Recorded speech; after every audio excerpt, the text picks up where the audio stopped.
दोस्तों, हमारी आज की कहानी की शुरुआत सैकड़ों साल पहले से होती है। ये वो दौर था जब इजिप्ट में पिरामिड नहीं हुआ करते थे। वहाँ के लोग बाकी दुनिया की तरह कबीलों में रहा करते थे। उनके बीच आपसी खुशहाली थी, लेकिन उनकी ये खुशहाली ज्यादा दिनों तक नहीं टिकती। एक रोज पूर्व की तरफ से आ रहे खतरनाक कबीले ने उन पर हमला शुरू किया और देखते ही देखते आधे से ज्यादा आबादी पर उनका कब्जा हो गया। इस कबीले का सरदार का नाम था मेमनन, जो पूरे विश्व में राज करना चाहता है, और ये सब कुछ वो अपनी जादूगरनी कैसेंड्रा के जरिए हासिल करना चाहता है। दरअसल दोस्तों, कैसेंड्रा एक बहुत ही ताकतवर जादूगरनी है। वो अपनी शक्तियों के बल पर भविष्य को देख सकती है। अपनी हर एक युद्ध में होने वाली जीत हार के बारे में पहले से पता चल जाता है। उसके इस आतंक की वजह से आधे से ज्यादा कबीले उसके कब्जे में थे, और जो थोड़े बहुत रह गए थे वो भी चंद ही दिनों के मेहमान थे, क्योंकि इन कबीलों के सरदार भी कैसेंड्रा के डर से लड़ाई नहीं करना चाहते, सिवाय एक की जिसका नाम था फिरौन।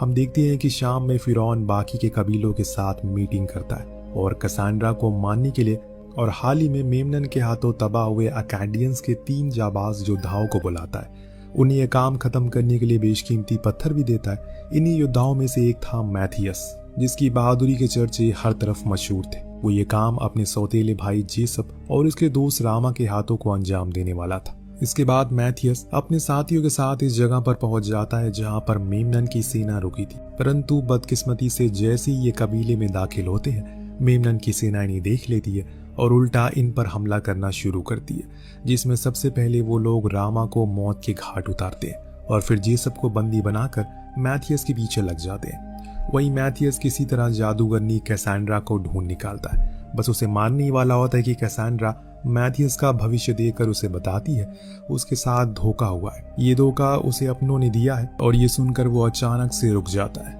तब तक पीछे से मेमनन के लोग आकर उसे पकड़ लेते हैं। अब इसके बाद मैथियस को मेमनन के सामने पेश किया जाता है, जहां का माहौल देखकर अचानक वो चौंक जाता है, क्योंकि यहाँ पर मेमनन के साथ फिरौन का बेटा ताकमेत भी मौजूद था, जिसने अपने ही पिता को मारकर मेमनन के साथ हाथ मिला लिया। यहाँ तक कि उन लोगों की मुखबरी भी ताकमेत ने ही की थी। और इससे भी बड़ा झटका उसे तब लगता है जब मेमनन उसकी आंखों के सामने उसके भाई जेसप को मार देता है, और अब बारी थी उसकी। वो बस उसे शिकार बनाने ही वाला था कि तभी कैसेंड्रा आकर उसे रोक लेती है और कहती है, इस आदमी के साथ कोई बहुत ही बुरी चीज जुड़ी हुई है। अगर हमने इसे मारा तो हम पर मुसीबतों का बादल फट जाएगा, सारी जीत हार में बदल जाएगी, और देखते ही देखते सब कुछ बर्बाद हो जाएगा। कैसेंड्रा की बातें सुनकर मेमनन रुक जाता है। उसे मारने के लिए एक नई तरकीब निकालता है, जिसके बाद हम सुबह मैथियस को खाली बड़े बीच मैदान में आर्पिड नाम के घोड़े के छोर के साथ गड़ा हुआ पाते हैं। तो असल में ये मैदान आदमखोर चींटियों से भरा पड़ा था। चींटियां इतनी खतरनाक होती है कि मिनटों में किसी को समाप्त कर सकती है। ऐसे में एक सिपाही आकर चारों तरफ धुआं कर देता है। सारी चींटियां गुस्से में आकर बिल से भागने लगती हैं, लेकिन इससे पहले वो मैथियस का कुछ बिगाड़ पाती तभी आर्पिड खुद को किसी तरह छुड़ा लेता है। फिर मैथियस को भी वहां से निकालने में मदद करता है। कुछ इस तरह से इन दोनों की दोस्ती हो जाती है, जिसके बाद अब वो दोनों एक साथ रहने लगे थे।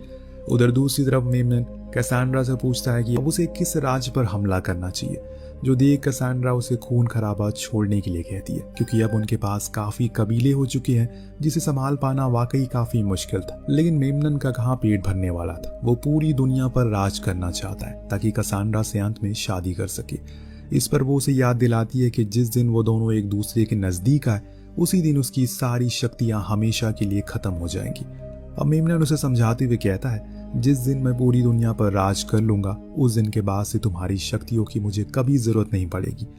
अब उसकी ये बातें सुनकर कैसेंड्रा डर जाती है, क्योंकि वो ना तो उससे प्यार करती है, ना ही उसके साथ रहना चाहती है।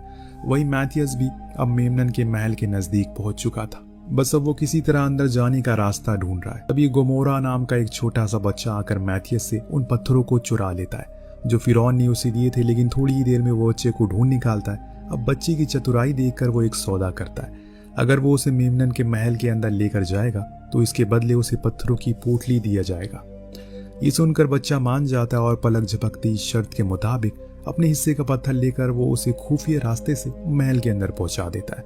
रास्ते में उनकी मुलाकात फिलॉस नाम की एक बूढ़े व्यक्ति से होती है, जिसका काम मेमनन के लिए नए नए हथियार बनाना था। लेकिन कहीं न कहीं फिलॉस भी अब उससे तंग आ चुका है। और इसीलिए जैसे ही मैथियस उसे पता पूछता है वो फौरन बता देता है कि वो बाहर ग्राउंड में तलवारबाजी की प्रैक्टिस कर रहा है। आखिरकार मैथियस गोमोरा की मदद से मैदान में पहुंच जाता है जहां पर मेमनन लोगों के साथ अभ्यास कर रहा था। ये देखकर उसका खून खौल जाता है। वो अपने तीर से मेमनन पर बस निशाना साधने लगता है। वो देखता है कि कुछ लोग गोमारा को उसके कीमती पत्थर के साथ पकड़कर वहां लेकर आए। उन्हें लगता है कि गोमारा ने पत्थर चोरी किया, इसके लिए उसे हाथ काटे जाएंगे। अब बेचारा मैथियस बुरी तरह फंस चुका है। उसे समझ नहीं आता कि आखिर वो अपने दुश्मन को मारे या फिर उस बच्चे को बचाए। ऐसे में वो मासूम बच्चे को बचाने का फैसला करता है। सैनिकों पर हमला करने लगता है जिससे चारों तरफ अफरा तफरी मच जाती है। अब मेमनन के लोग भी उसे देख लेते हैं और उस पर हमला करने लगते हैं। इन लोगों से बचते हुए वो सीधा एक कमरे में पहुंचता है जो किसी और का नहीं बल्कि कैसांड्रा का था, जब वो नहा रही थी। अब मैथियस बिना समय गवाए उसे अगवा कर लेता है। दरअसल वो अच्छे से जानता है कि अब मेमनन तक पहुंचने की कड़ी कैसांड्रा ही है, जिसका लापता होने की खबर सुनकर मेमनन भागा भागा उसके पीछे आएगा और फिर उसे मारकर अपने भाई का बदला लेगा। देखते ही देखते शाम हो जाती है, जहां मारपीट और मैथियस को एक तरफ सोते हुए देखते हैं, वहीं दूसरी तरफ कैसांड्रा लेटी हुई थी, जो कुछ ही घंटों बाद मौके का फायदा उठाकर वहां से भागने की कोशिश करती है। मगर चील जैसी नजर वाला मैथियस उसे दबोच लेता है। वो उसे पूछता है कि आखिर वो मेमनन के पास क्यों जाना चाहती है, वो उसे क्या देता है, जिस पर वो कहती है वो मेमनन के पास नहीं जाना चाहती बल्कि दुनिया से दूर जाना चाहती है, एक ऐसी जगह जहां कोई उसे ढूंढ ना पाए। वो बचपन से ही मेमनन के गुलाम बनकर रही है, लेकिन अब और नहीं। इसके बाद मैथियस उसे अगला सवाल करता है, उस रोज उसने उसकी जान क्यों बचाई, क्यों मेमनन को उसे मारने से रोक दिया। इस पर कैसांड्रा बोलती है क्योंकि वो भविष्य देख सकती है और उस दिन उसने दिख गया था कि वो ही उसे आजाद करवाएगा, जो आखिरकार सच भी हुआ। कैसांड्रा की इन बातों को सुनकर मैथियस को उस पर दया आ जाती है और दुनिया के किसी कोने पर जाने के लिए आजाद कर देता है। लेकिन वो उसे ये भी समझाता है कि वो चाहे कहीं भी क्यों ना चली जाए, मेमनन की वजह से हर कोई उसका दुश्मन बन चुका है, यहाँ तक कि लोग मेमनन को मारने से पहले उसे मौत के घाट उतारना चाहते हैं। अब मैथियस के सिवा कोई भी उसे बचा नहीं सकता, इसीलिए वो यहाँ से अपने आगे का सफर उसके साथ ही चलने का फैसला करती है। इसके बाद वो तीनों मौत की घाटी से होते हुए आगे निकलने लगते हैं। थोड़ी देर में उन्हें अपने पीछे किसी की होने का एहसास होता है और ये कोई और नहीं बल्कि मेमनन के लोग होते हैं, जो उनका पीछा करते करते यहाँ तक पहुंच गए थे। उन्हें देखकर मैथियस अकेले ही उनसे लड़ने का फैसला करता है, लेकिन इससे पहले वो जादूगरनी कैसांड्रा और अपने दोस्त आर्पिट को वहीं छुपा देता है, क्योंकि कुछ ही देर में रेगिस्तानी तूफान आने वाला है और मैथियस को उसका अंदाजा पहले से लग चुका है। वो अपनी आंखों पर पट्टी बांधकर तूफान के आगे आगे लड़ने के लिए बढ़ता है। पीछे से आ रहे रेतीला तूफान इसका बखूबी साथ देते हैं, जिसकी आड़ में वो एक एक करके मेमनन के सभी लोगों को मार देता है। लेकिन अंत में एक तीर आकर उसे भी लग जाता है। ये तीर एक खास तरह के बिच्छू के जहर से बनाई गई थी, जिसकी वजह से उसके शरीर में वो जहर फैलने लगता है और कुछ ही देर में वो बेहोश होकर गिर जाता है। जैसे जैसे समय बीत रहा था, मैथियस की हालत और नाजुक बनती जा रही थी। जहर ने उसके पूरे शरीर पर कब्जा कर लिया था और किसी भी वक्त उसकी मौत हो सकती है। लेकिन तभी कैसांड्रा अपनी शक्तियों की मदद से उसके शरीर से वो सारा जहर निकाल कर उसे एक नई जिंदगी देती है। अगले रोज उसे आखिरकार होश आ ही जाता है। मेमनन का एक संदेशी कबूतर दिखाई देता है, तो उस कबूतर से मेमनन को यह खबर भेजता है कि उसके सारे लोग मर चुके हैं और अब बारी है उसकी। और ये पढ़कर राजा बेहद गुस्से में आता है, लेकिन वो खुद को संभाल कर अपने लोगों को ये अफवाह फैला देता है उसने मैथियस को मार दिया और जादूगरनी कैसांड्रा भी अब महल में आ चुकी है। असल में दोस्तों, मेमनन नहीं चाहता कि उनकी हार की खबर सुनकर उनके सिपाही निराश हो जाए और इसीलिए उन लोगों का मन भटकाने के लिए उनसे वो झूठ बोलता है। वहीं कुछ दिनों बाद रास्ते में चल रहे मैथियस को एक जोरदार धमाका सुनने को मिलता है। पहले तो इसे देखकर वो डर जाता है, लेकिन फिर जब वो फिलॉस को खड़ा पाता है तो खुशी से कूदने लगता है। दरअसल दोस्तों, फिलॉस यहाँ मैथियस की मदद करने के लिए आया था, जिसने अब मेमनन को मारने के लिए ढेर सारे बारूद तैयार कर लिए।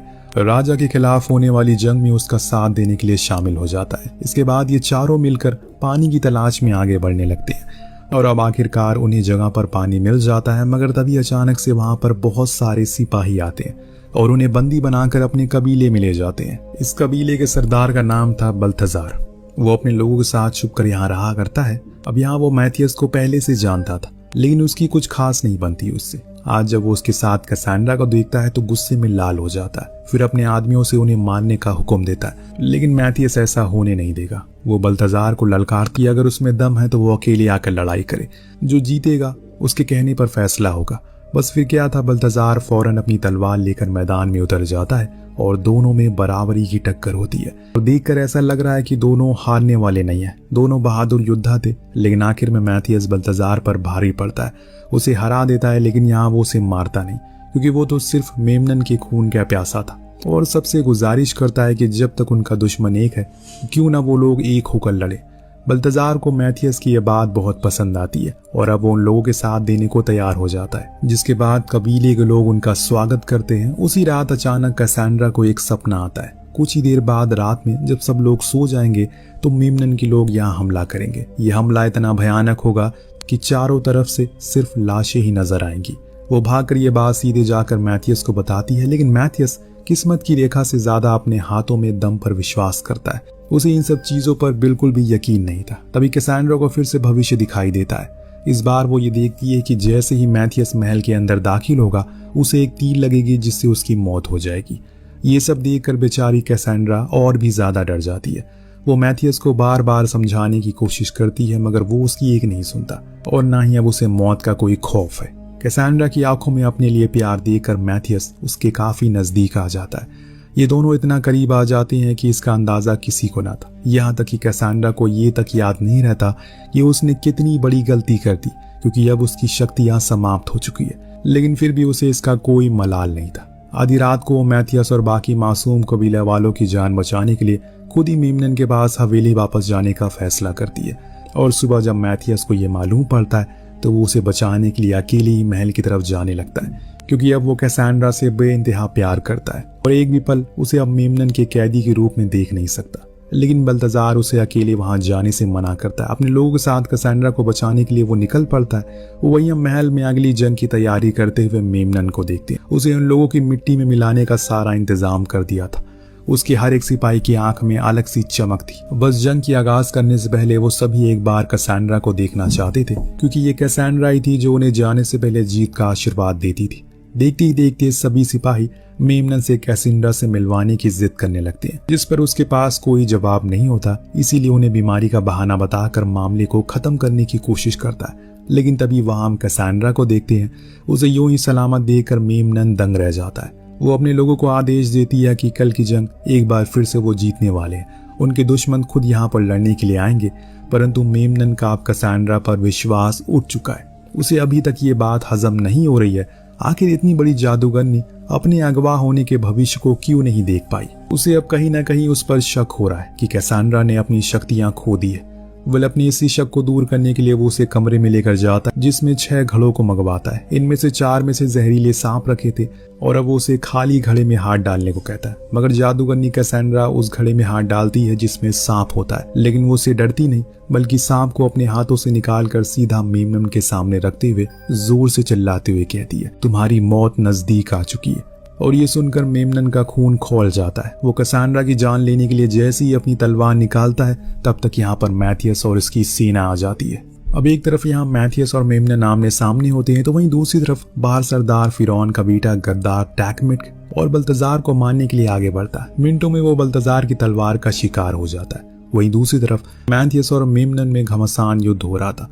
फिर यूं कहें कि मैथियस अपने दुश्मन पर भारी पड़ रहा था। इसी दौरान मेमनन बेहद चालाकी से उस पर चिंगारी फेंकता है, जिसे मैथियस कुछ देर के लिए दिखाई नहीं देता और वो लड़खड़ाते हुए नीचे गिर जाता है। इतने में अचानक कैसेंड्रा की नजर सामने से आ रही एक सिपाही पर पड़ती है, जिसकी तीर का निशाना मैथियस था। कैसेंड्रा उसे बचाने की कोशिश करती है, मगर ना चाहकर भी वो तीर आकर मैथियस की पीठ पर लग जाता है। ये वही खतरनाक दृश्य था जिसे बीती रात कैसेंड्रा ने सपने में देखा था। मैथियस को जख्मी देखकर वो सिपाही को वहीं उसी तलवार से गुस्से में मार देती है। इस दौरान दर्द में बेहाल मैथियस के सामने एक धनुष नजर आती है। वो किसी तरह उठाकर पीठ में वार कर गई, उस तीर को शरीर से निकालती और फिर सामने खड़े मेमनन का खात्मा उसी तीर से कर देता है। सीने पर लगा ये वार इतना जबरदस्त था, मेमनन को जरा सा भी संभलने का वक्त नहीं मिलता। नीचे फीलस द्वारा लगाए गए बारूद की चपेट में आकर वो वहीं जलकर खाक हो जाता है, जिससे उसकी मौत हो जाती है। और अब मैथियस उन लोगों का नया राजा था। सभी कबीले वाले झुककर उसके सामने उसे सलाम करते हैं। अगली सुबह मैथियस खुशी खुशी बल्तजार और उनके लोगों को अलविदा कह रहा था। सब बेहद खुश थे। तभी वहां कैसेंड्रा आती है। वो मैथियस को बताती है कि अब ये राज पूरी दुनिया में फैलेगा, हर तरफ शांति और खुशहाली होगी। अब मैथियस ये सुनकर थोड़ा चौंक जाता है। उसे पूछता है कि तुम तो भविष्य नहीं देख सकती, तो फिर आखिर ये सब कैसे कह रही हो। जिस पर कैसेंड्रा उससे कहती है कि मैंने तो बस ये झूठ मेमनन को खुद से दूर रखने के लिए फैलाया था ताकि वो मेरे साथ दरिंदगी ना करे। और ये सुनकर मैथियस कैसेंड्रा को अपने सीने से लगा लेता है। उसके साथ ही हमारी ये कहानी यहीं पर समाप्त हो जाती है। वेल, आपको कहानी कैसी लगी हमें कमेंट करके जरूर बताएगा। मिलते हैं अगली वीडियो में। Thank you so much watching. Peace out.